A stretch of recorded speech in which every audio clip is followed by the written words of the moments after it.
Oh, good morning, and thank you very much for joining us. I am Yori Folarin. It's a wet morning in Lagos, southwest of the country, where we are broadcasting from.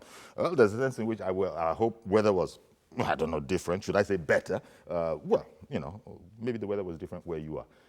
Lagos being what it is, it's probably expected that this will cause some traffic jams. But I'm happy to say that our three guests, they didn't even notice the weather because they were here on time. I'm talking about Colonel Tony Iyam, Sabo Ode, and Festus Akitola. Colonel Tony Iyam, as you know, retired, is, of the Nigerian Army, retired colonel in the Nigerian Army. Sabo Ode is the national convener of Coalition for Nigeria, and Mr. Festus Akitola is a security expert and analyst. Thank you, gentlemen, for coming on the program. Thank you. Thank you. Good morning. Colonel, your constituency is Yes. being accused by Amnesty International of behaving unprofessionally. I dare say most Nigerians, would probably reacting something of a shock to that. But there they go, alleging that the investigations came from, the allegations came from investigations on the ground. Of course, the authorities, the president, first of all, the Nigerian Army has they denied this outright. The presidency has also said through, Garba Shehu, that absolutely no substance. No, the Amnesty didn't even give us anything to grab hold of with which to even begin to investigate these claims, which we know are patently untrue. But, Colonel, your thoughts. It's not the first time that Amnesty International has not given us exactly flying colors. True. What do you think is going on? I think this particular one, the Amnesty International, I would think goofed. I wouldn't say there's sometimes they've not, for example, when they reported what happened in Numan land, I think they were spot on. But in this particular, when they talked about what happened in Onitsha, I think they were spot on. But in this particular case, and in fact, what the initial time they came into the country on this matter, people forget that Amnesty International, they were used to portray Jonathan government that of the human rights abuses. That's when it started. It started long before this. I remember then they came up, that was about the same time General Shua was murdered. Amnesty came up with all this story. And a lot of people I know who were then seeing the Boko Haram threat from religion and ethnic group, in other words, defending Boko Haram, as it were indirectly, were the ones who fueled up Amnesty. And some of them worked to give Amnesty this report. And Amnesty now used it to the point that the Americans played on that and did not refuse to sell arms to Nigeria. So it's come a long way. It's not only against Jonathan, this regime. But having said that, the army I know, and from all my contact, in spite of what Amnesty tried to do, the army has been training to improve its human rights and engagement, civil military relations. And I think it's very sad that this thing that is belated, yes, or that the army has overcome, that is being said now. Exactly, because if you look at it, Festus, it's not as if we ourselves have not, that is when I say we ourselves, the army itself has not put in place measures. It's not as if they are unaware of some things that need tidying up. Sure. They have been orderly room trials, there have been court-martials, there have been convictions, even in civil courts. Sure. All of that has been going on. Now, to slam us like this, what's your thought as to, it looks like they're not taking cognizance of all those things. In Nigeria, when something like this happens, the average Nigerian will ask the other one, say, now, who is that person working for? Who is putting out all this falsehood against me? Well, I'm not exactly saying, you know what I mean. Yes. Because most Nigerians, I think, might be and this is, again, I'm carefully using the word might be surprised at this so-called revelation of Amnesty International? Well, I want to start from the premise of where do they get their information from. Amnesty International, if you want to express an opinion on certain thing, you must be seen to be distracted for something that can detract your objectivity. First of all, their investigation was at source. It was at source to independent body to do the investigation. So this could be distorted. I'm going to be thoroughly honest with you, that is going to be distorted. Nigerian military, because... Now, when you say at source, you mean... Outsourced. They are outsourced in Nigeria. It was outsourced. Yes, To an independent body. It was contracted to an independent body Exactly. to go and do the investigation for them. This is Nigerian military that has participated in peacekeeping in various countries. We talk of Cambodia, we talk of Kenya, we talk of Liberia, and they have come out with kudos.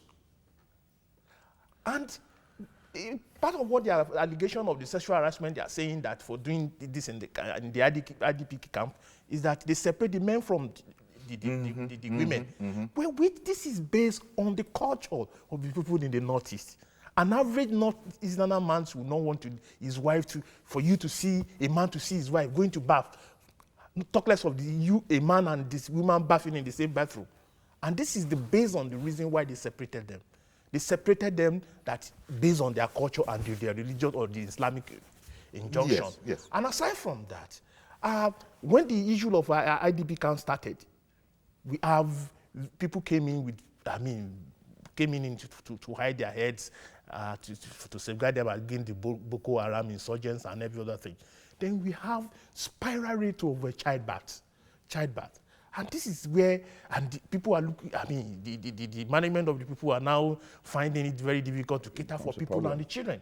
So they need to separate them in order to forestall the going things. But to distort, because from what you've said, it would appear to be something of a distortion to talk about separation and then starvation and then raping them sometimes in order to sort the problems of starvation out. Sabo.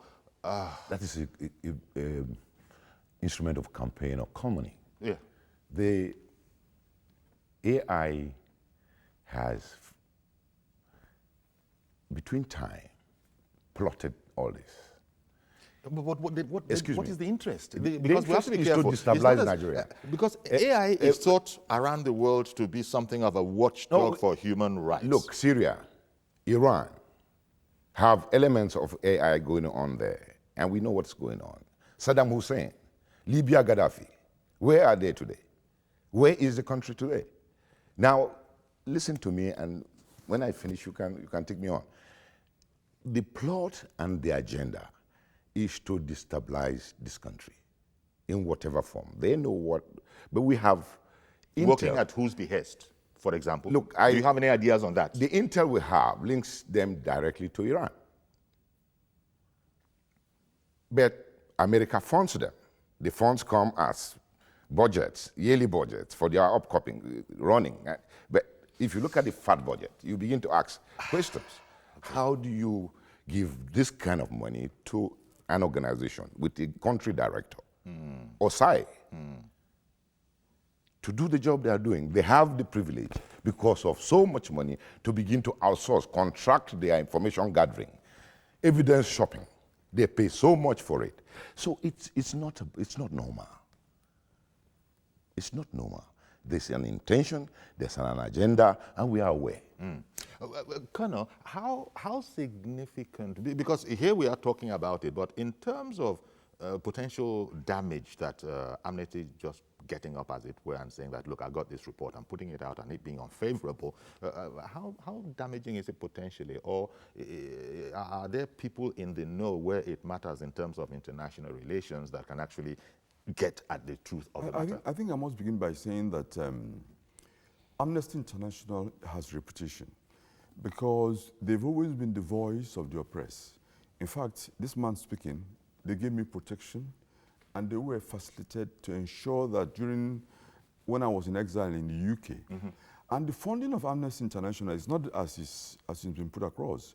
People, households contribute people donate. In some areas? In Europe. Okay. Even But Europe. do they not have corporate funding as well from countries? They have. No.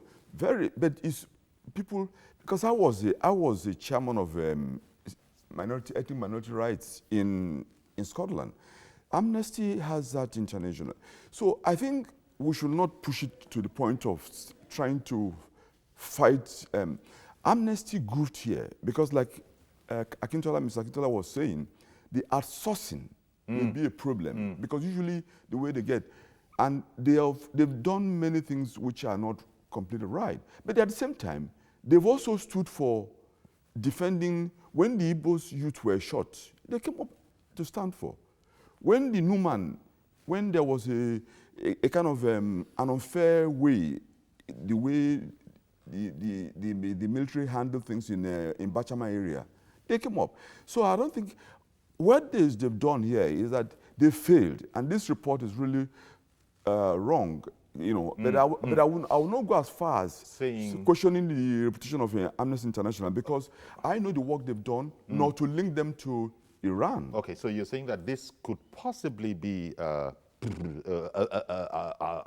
honest mistake. I guess what as a result of their procedure in gathering information. I think it's the goofs. It just might be. Yes. But I'll come to you. But to stay with you for the moment, Colonel, I mentioned that, look, the Nigerian army itself has actually looked at itself and has found... They were forced to. Yes, and they have found... So there were some things going on that the top brass knew were out of order.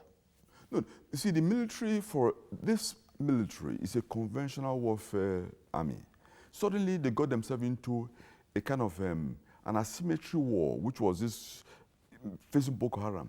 So initially, the way of, just like how Trump supports interrogation in a hard way, Obama didn't support. So these guys were kind of caught in between. And I think the army did very well to manage the way they handle things. And since the criticisms, they have since been training. And in fact, the commander of the sector now, General Rogers, it's a very civilized commander. And many of them.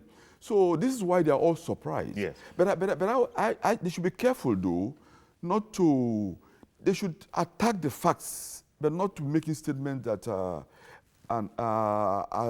sensational, like the Amnesty is done. Yes. Mr. Akintola, on the one hand, they say people in internally displaced camps, that those people became victims of this brutality and unprofessional conduct from the Nigerian army, on the one hand.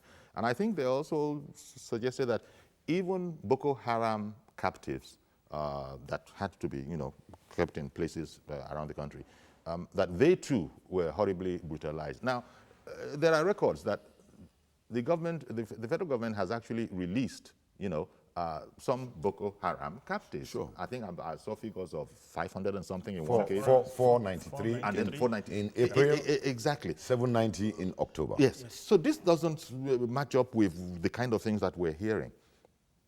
Well, let me start from one point. Okay, where's Sabo? I want to pick from Sabo and I want to pick from what Colonel. To a larger extent, I want to disagree with the Colonel. Yes. I'm going to be thoroughly honest with you that prior to 2015, Amnesty International was part of the report that said Nigeria is going to disintegrate by 2015. Now, that one did not happen. And now they are now looking for means of disintegrating this country. Be that as it may. Now, we have some wife and children of Boko Haram in the internationally displaced, in the ID camp. And the military eyes will be on this set of people because they will have an alliance with their husband, so to say. Sure. And these are the people that are claiming that they are oppressing them, they are maltreating them in such a way that they are not giving. These are the set of people that are complaining. I've been to the IDP camp before, so I know what it's. There are wives and children of Boko Haram member at the camp, and the military is on them, and they don't want them to have any link with their husband in such a way so that to give them information as you have. I'm just curious on that particular point you made. Yeah. Wife and children of Boko Haram fighters, I don't know, conventions of warfare and all of that. If the fighting force, the soldier, the so-called Boko Haram soldier, that's fair game. But his relatives, women and children, how fair is that to have them as captives? Can I? Sure, please. There's a process of screening. Yes.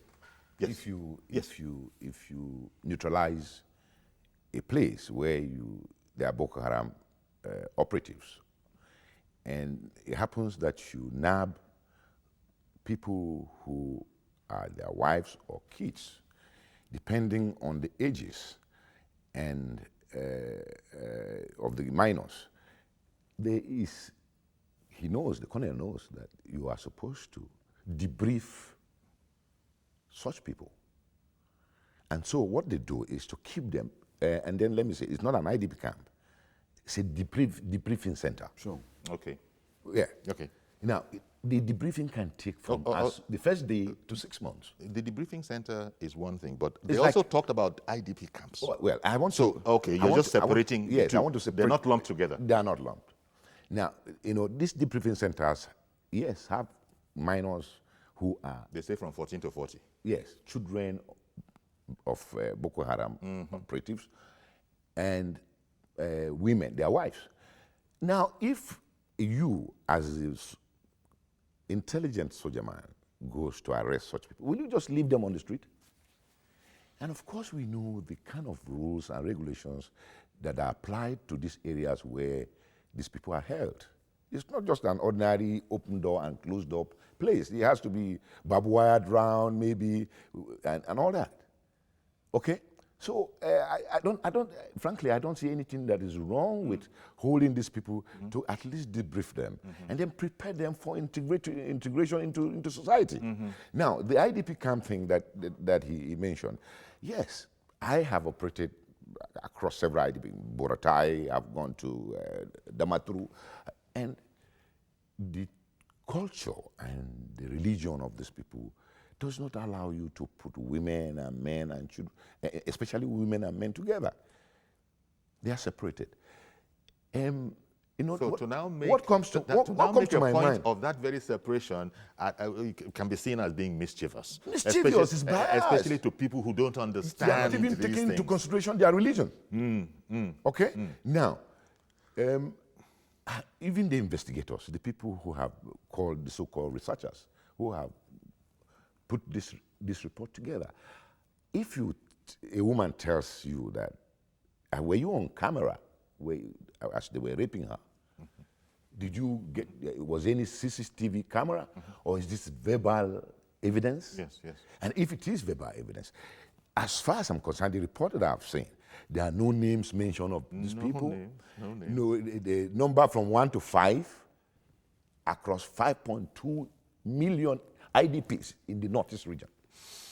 I think we should give some kind of accolade to these men and women of Nigerian military that have put their lives at stake, day and night, sun, rain, to protect these people. Indeed.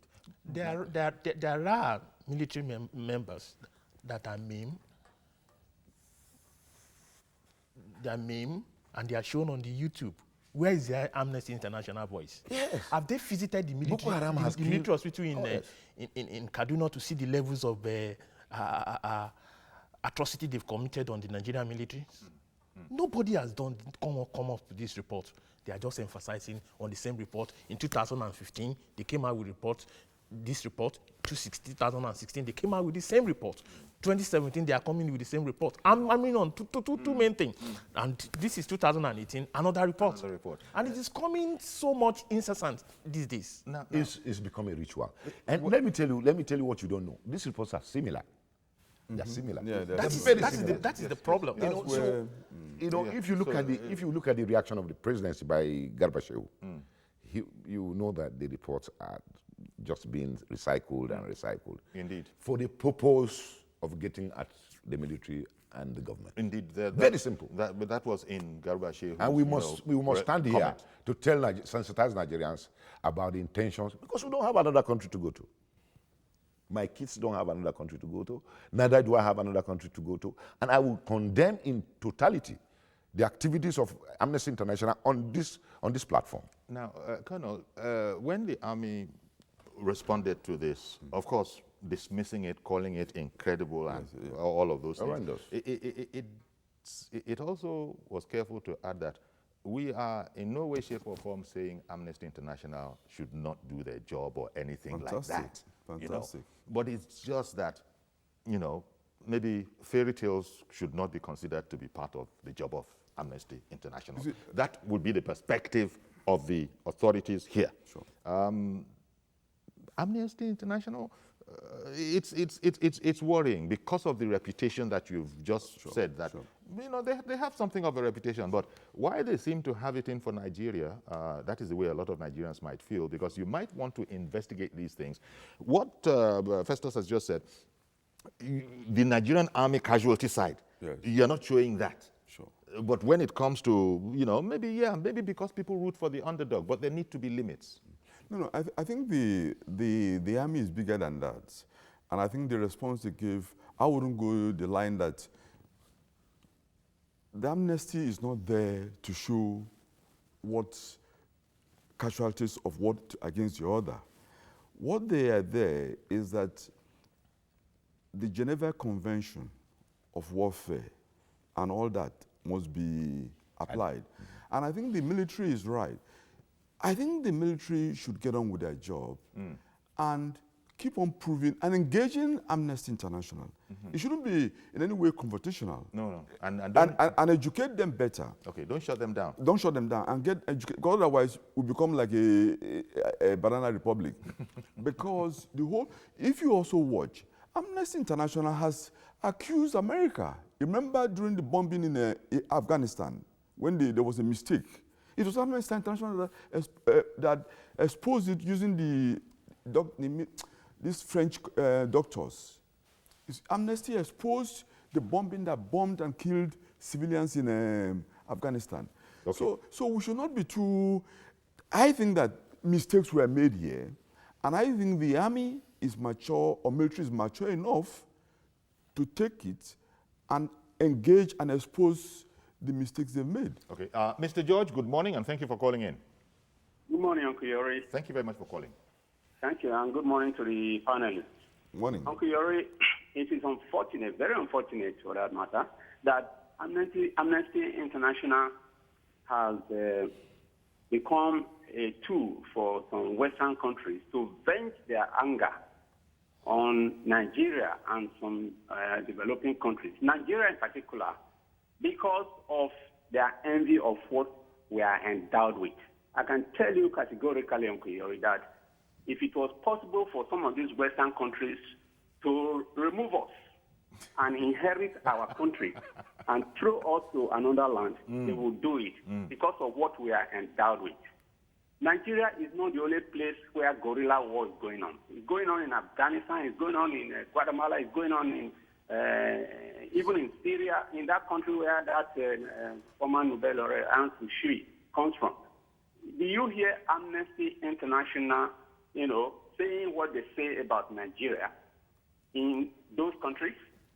Even the President of the United States, the most powerful country in the world, is being accused severally by several women of sexual harassment. Sexual harassment is a common crime, even in the country where Amnesty International is located. So what is the big deal that every little thing Nigeria is singled out as if we don't know any other thing other than crime? If you want to tackle Boko Haram in the kind of war that we are tackling, there cannot be a perfect way of doing it. And it is time our Minister of Foreign Affairs lives up to expectation. When another country or an international organization is running us down, he should not keep quiet. Okay. State the truth of the matter and defend the country. I'm not saying that. So I want to be saying things like that. We can't keep quiet when people run us down unduly. Indeed. Thank you. Thank you very much for calling in. You know, to come to you, well, he's been wanting to get a word in. The man simply speaks my mind. Okay. We are not a banana republic. There are methods of doing things that Nigeria is adopted to. All right? AI takes our benevolence and begins to scatter the country into our faces. It's unacceptable. Yeah, but I'm sure you're not ready to quite write off Amnesty International. I have. Before now, I have. Because Okay. look like, because I was going to say that they seem to still have credibility. With due respect to Cornell. So we might have been with due offended respect by to this. what Cornell said But can on we TV throw today, the baby out with the bathwater? Well, that I think is the question. I think we need to meet that treatment this time. Okay. Well, let me just come in at this point in time to tell you that no country in the world has ever faced the kind of insurgency Nigeria is facing now and still maintain the unity. Let's look at the issue of unrest in the Niger Delta, the issue of X-Men, iPod, Boko Haram, and you see, the Nigerian military has even found it all. This is the first time, if you look at when the problem of Boko Haram reared its head in 2011 up to 2014, it has not, the military has not been able to curtail it to this level as they are now in 2018. We have the joint civilian military forces. They are getting together with people. This will tell you how sophisticated Nigerian military are now, or how reform are they now, because they now have a joint consultators forums with the civilians that give them information, that they launch attacks together, that they do all sorts kind of things together. Then, be that as it may, Nigerian is our home. Let Amnesty International, you see, we have to do things our own way. Our culture is quite different from that of American culture.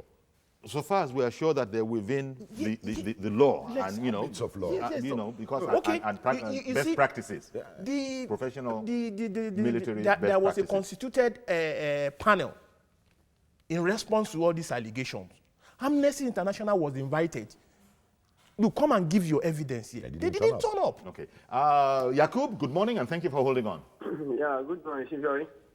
And good morning to the guys in the studio. Good morning, sir. Morning. You see, Shivori, for me, I like with what Mr. George said earlier. I don't believe in this Amnesty International report anymore. Let me give you some examples.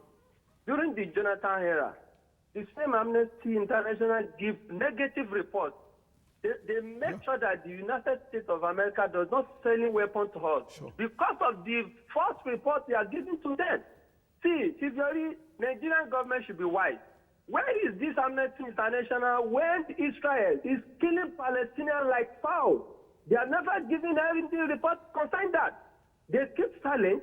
Where is the Amnesty International that they can never give reports whereby they show that our gallant soldiers that die in essence because of us to still and close our two eyes closed?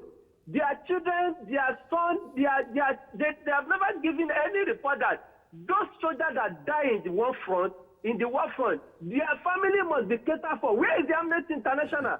But they're always giving a negative report. All because now they notice that the United States of America is not started. They wanted to sell weapons to us. In order to clear up all this mess that we have, now they are not bringing another false report to Nigeria, to international, in order for us not to get us those weapons that we need. Okay. See, Mr. Yori, Nigerian government should sideline all this Amnesty International report because they are always bringing this report every time they know that we are eggs to finish up this menace. Thank you and God bless you. All right, and thank you very much, Yakub. But as Colonel Ian pointed out, Amnesty's job is sort of clear, and they're like a watchdog for human rights because, and the Colonel had made that observation when it became a matter of, look, how about the other side? And it's not about the casualties, it's about,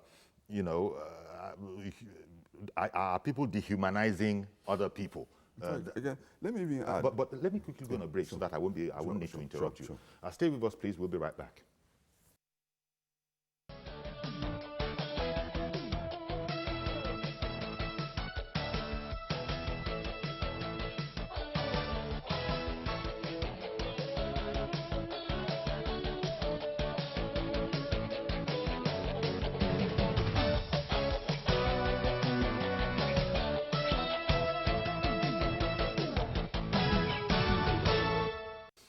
Okay, welcome back. And so we're looking at the Amnesty International report that was released on Thursday. And by the way, the Army did say on Wednesday that it had intelligence that Amnesty was about to do this. And when it finally landed, we see that Amnesty is saying that Nigeria's military has committed war crimes and crimes against humanity, including torture, rape, and killing of civilians during its fight against Islamic insurgencies, or the Islamic insurgency Boko Haram. The Nigerian army has described Amnesty's findings as a false, quote, a false report on fictitious rape incidents in IDP camps in northeast region of Nigeria. And my panel, Colonel Tony Iyam, Mr. Festus Akitola, and Mr. Sabo Ode have been looking at this whole matter here.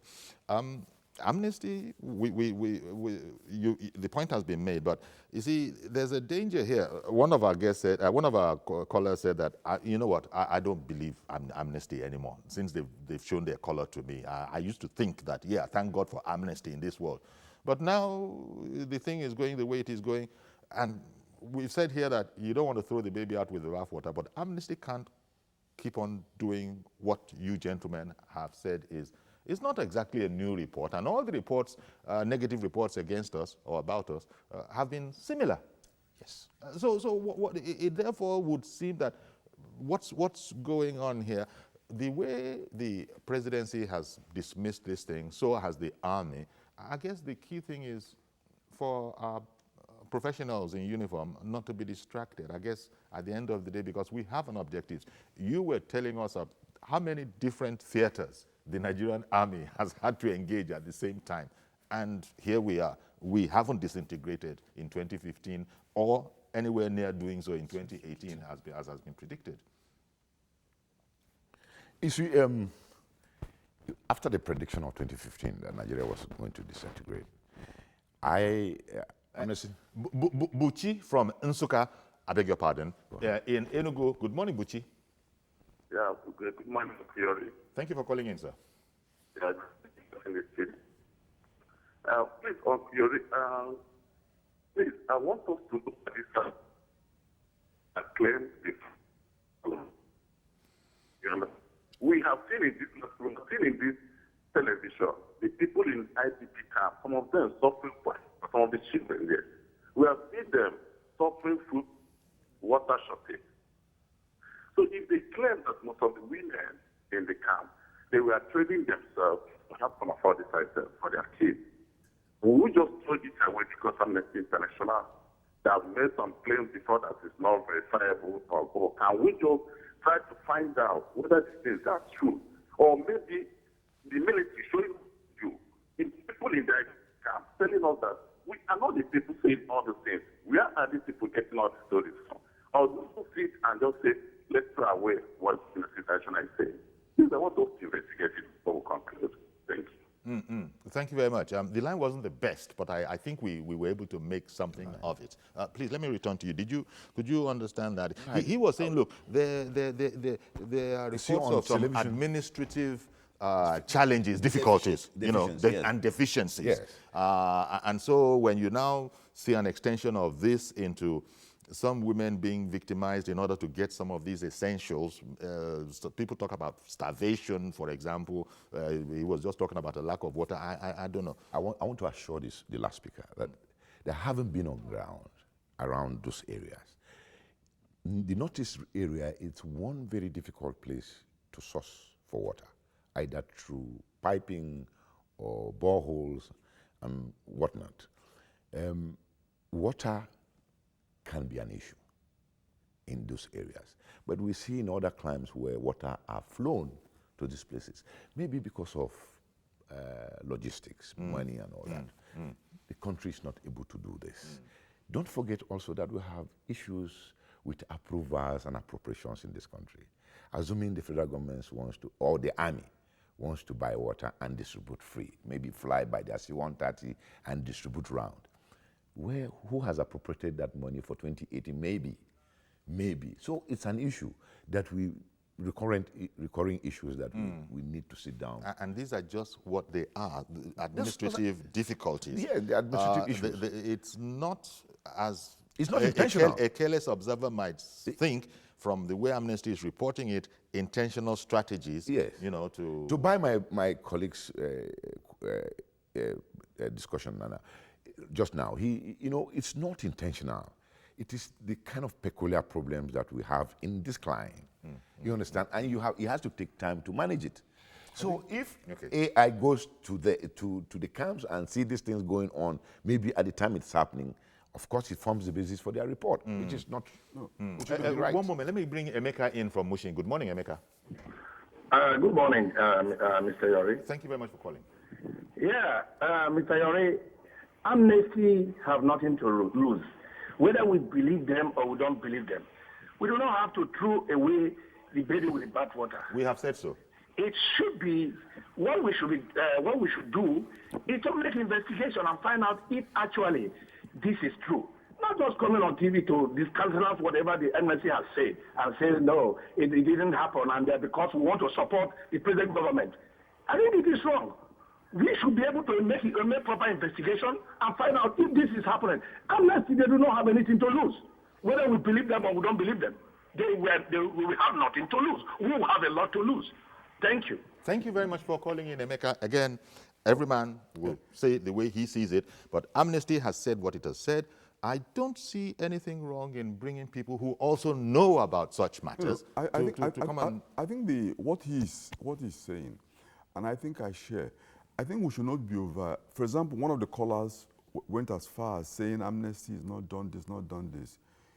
He mentioned former bomber, Mayor, you know. That is Amnesty, where they're the ones who have been pushing the case for the Muslims who have been dealt with by the army in that country. So it's not correct. So we should not be over emotional to rubbish Amnesty. Well, it's not that just a minute. I'm saying that picture is wrong. What we should be doing is that the Amnesty International has actually helped us to look at ourselves. Where, like this case, if there's a failure in the management of them, remember there were accusations that the ID camps were not well managed earlier, and moreover, it's not true. The IDPs at times are funded from outside the country. Okay, but also this whole sorry. We have a fundamental problem on hand, and that is the false accusations on the part of the Nigerian military. The Reverend Dominic is on the line. I'm coming straight back to you. Forgive me. Good morning, Reverend. Good morning, Chief Yori. How are you today? I'm fine, thank you very much. Just Yori, as you know. Good morning. You are a wonderful guest this morning. Good morning. Thank you. Can I go on? Please go on. This report has a mixed feeling. I can't condemn it, neither do I support it totally. But I want to support the side of Cornet Tony on the studio. As if the Amnesty International men are listening, let me paint this scenario. Let them get the report better. Soldiers are going to a village to protect Nigeria. And a man running from a house, Boko Haram, shot one of them, run back to that house. How do you want the military to defend themselves? Run into the house and filter them and say who shot the gun, or to pack all of them together and accuse them as Boko Haram. There's a report here. We are a family. The wife is Boko Haram. The husband is not Boko Haram. The son is Boko Haram. Maybe the wife is not. So there's a mixed feeling here. You can't throw away the report of Amnesty International, but Amnesty International should not overlook the kind of war we're fighting here. Sure. It's not a direct war from nation to nation. It's like you're fighting your brothers and sisters. There must be some casualties. So Amnesty must take caution, but we could not throw them away. Yes. This is a personal, organization I belong to. Tony may belong to it. Most of us belong to it. But what I'm trying to say, the report in Nigeria is neither here or there. Thank you. Thank you very much. It might just be the outsourcing of information that has lent itself to misinterpretation. exactly Even President Trump he made allusions. He thought there was a religious situation in Nigeria, and he was admonishing the president to see what he could do to this thing, persecution of Christians. And everybody, Muslim and Christian alike, say, "Oh, guy, you got it wrong." Yeah. I don't think Trump got it wrong. No, you don't think Trump got it wrong? No. To say I don't think so. So Christians are being persecuted? No. No, so the Catholics priests who have just been murdered. Please, don't let us not go that way. I don't think that's the issue for debate today. That isolated subject that you brought out is not part of the general idea that Christians in Nigeria are being persecuted. No, you brought it. When is it with the intervention of Trump that for the first time the army were really giving the orders to start dealing with the headsmen. So let's not go to that. Okay. But I'm going to be thoroughly honest with you. Yes. And the facts reveal that Americans will never portray their negativity in the public. They have negative things about America. So much. So much. There are villages in America that doesn't have electricity and water. I'm saying it on here. Of course it is. But they will never come to the public to tell them. They will never come to the public to tell the public that there is no good road to this village, there is no water here, and that kind of things. They will be the ones to come to Nigeria and go and film the population at Oshodi and say, this is how they live in Lagos. In now, hamlets and... we have a fundamental problem here, and that is that the Nigerian military has been wrongly accused by the Amnesty International. And we need to go about it in a decorum manner. Mm-hmm. We need to present our issues in a decorous way. And to this end, we need to cry out to the United Nations. But that is without prejudice to callers saying that, look, guys, in your patriotic fervor, we should probably be able to investigate some of these things they are saying. What do you say to that? Well, the government has not stand aloof on this issue. I was going to go that. I mentioned that government has brought up a number of bodies. As the Vice President Oshibajo was in charge in August 2017, he reacted to this issue. They set up a panel, which the Amnesty International were invited to come and testify. If you have any case, and in any case, all the people that are accused of being, that is accusing Nigerian military of whether they are human rights abuse on them, came there. They were there.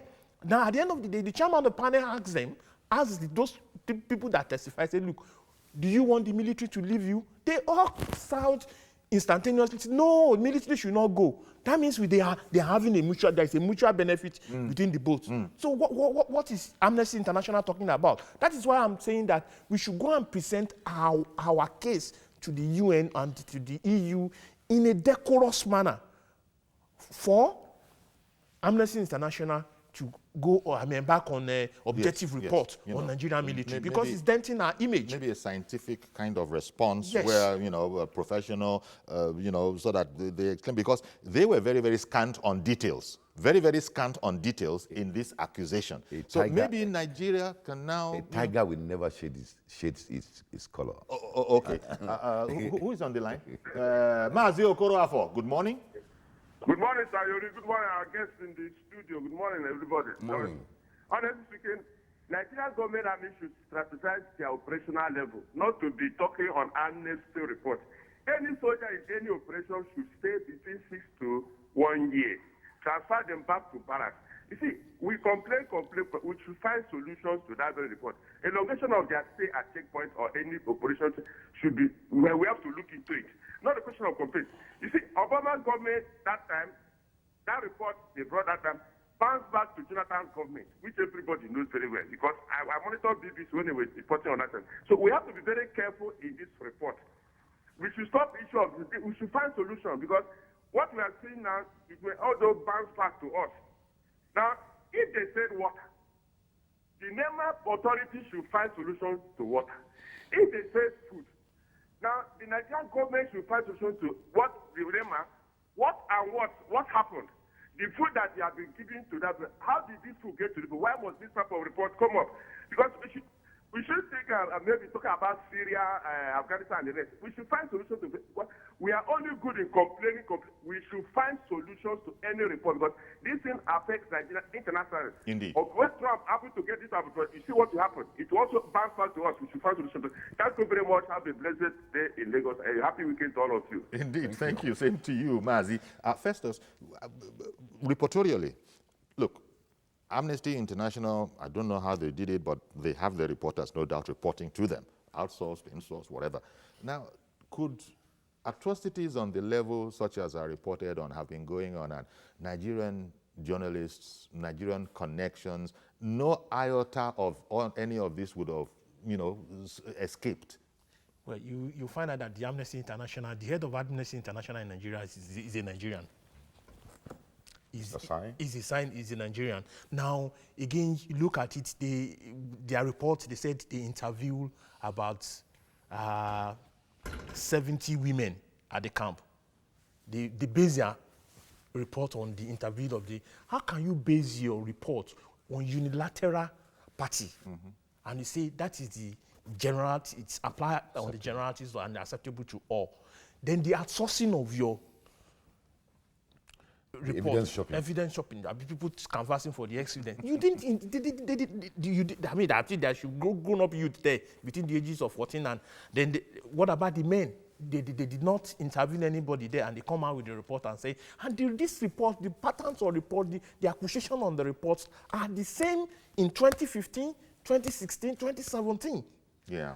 Government sent a panel, come forward with your report, and come forward, to come and challenge people that are here. They did not come forward. When the Nigerian Army said on Wednesday that intelligence at its disposal, says that these people, Amnesty is about to release a damaging report, and on Thursday, it duly followed.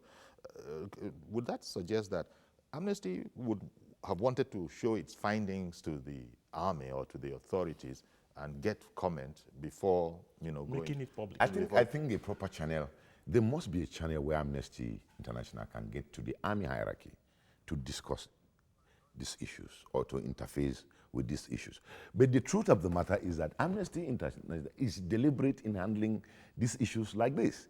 You think so? Oh, yes. Okay, let me quickly bring in Ayo. Ayo, in Ebutimeta, good morning. Good morning, Uncle Yori. Thank you for calling in, sir. Please. I want to thank you for the good job, Uncle Yori, and also to thank your gentlemen you have in the studio with you. Yeah. You see, there are some certain things we need to put into consideration when it comes to this issue of Amnesty International. You see, we really need to give kudos to those gallant officers we have on the battlefield out there. I don't know if any of us or most of those people calling in have any people in the army or have them fighting on the battlefield. And you now receive a news that your loved one has been killed. And all the responsibilities, their children and everything, nobody to cater for them. The wife become a widow, and nobody who will start mourning him. You see, they are doing a good job and a gallant job, fighting for the nation, risking their life. And I want what Amnesty International would now sit down somewhere and be saying those people are doing something bad. How are we Nigerians to give those people accolades and give them morale? In fact, we should give them what is called assurance. What is called assurance nowadays. And praise them well for fighting and making most of us to be to sleep and for us to be okay in this country. Indeed. Imagine if Boko Haram or all these insurgencies all over Nigeria and the army have not been able to contain them in one place.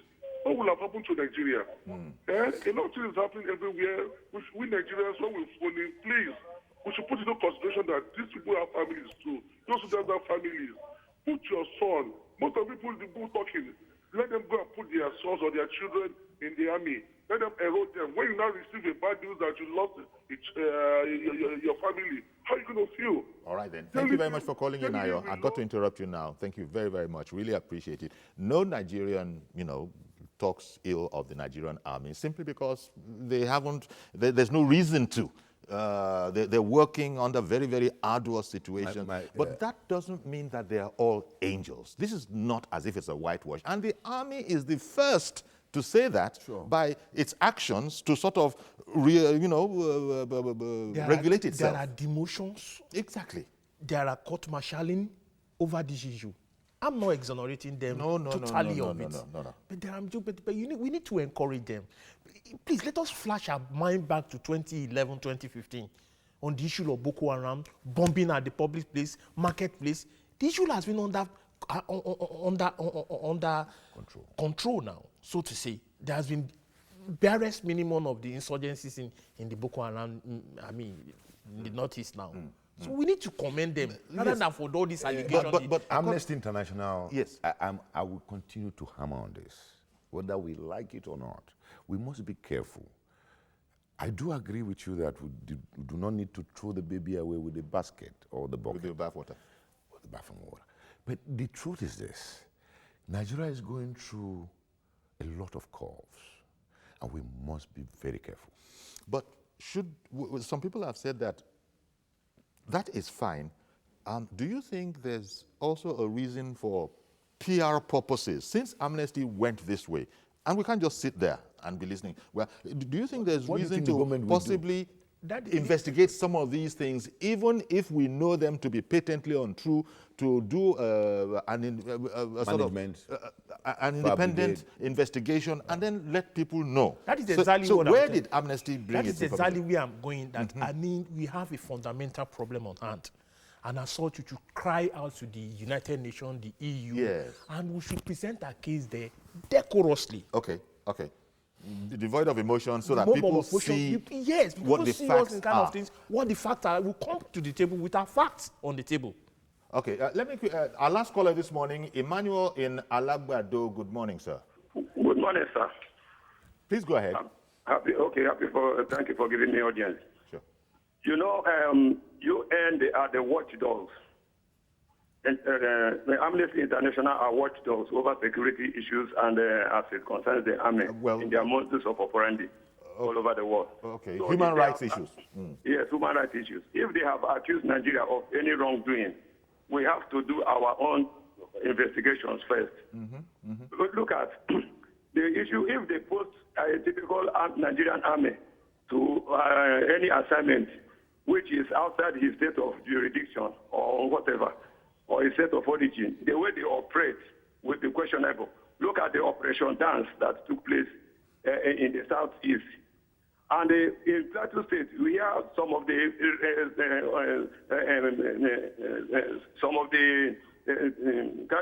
indigenous complaining of biased issues from the Nigerian army. Some will accuse them of killing Christians, that the Muslim armies are engaged in killing Christians in their domain. And in our own issue, Kwakwanso reported the Colonel H. I don't know about the rank, reported him that they should take him to Human Rights International for the operation that he carried in the Northeast against the Boko Haram. So if they have come with their own angle, with their own perspective that Nigeria should be investigated, let them do it. All right, no problem. Thank you very much for your call. We've run out of time. You used the time, but it was yours to use. I want to thank you, gentlemen, because we got something of a sense of maybe what is the feeling, out there about this report, because we are not ignorant too of these matters, these camps and all these things they're quoting on, and there just isn't evidence. They didn't give us a handle with which to investigate those things that they're saying. That's the whole problem. Nothing. So I'm afraid. And the reaction in Abuja and elsewhere, because Amnesty International does not seem to have even an identifiable office anywhere in Lagos. Yes, they don't have. They don't have an office. You are speaking from I don't think I share that. I think Amnesty, Amnesty International has a job to do, and the military is doing the job it's doing, and the military is doing it well. But they don't have an office, even though they have a head in Nigeria. That's what I'm saying. I would have. Yeah, I'm not. That's not what you're saying. But I'm saying that also there's a sense in which they are in Lagos. The military is doing its job, and the military should be ready for challenges and do better. Okay. All right then. Well, since, as you said, you've been closely associated with Amnesty International, you're probably anxious not to throw the baby out with the bathwater. That's right. Yes. Separate the facts and let's deal with the facts. Because Amnesty has called on America, pointed America when America went wrong many times. Yes. Pointed I think Cornel is just being sentimental. I'm not being. You know, based on his handling and reaction. Let's just leave it like that. My producer is telling me that we absolutely have to shut down, and I understand. So thank you very, very much, Colonel Tony Yam. Thank you very, very much, Mr. Festus Akintola and Mr. Sabo Ode. Thank you very, very much for your insights. Thank you. Okay, so that's our program. Join us on Monday, which is the next day. We don't do weekends. Have a lovely weekend. I'm Yori Folarin. Bye-bye for now.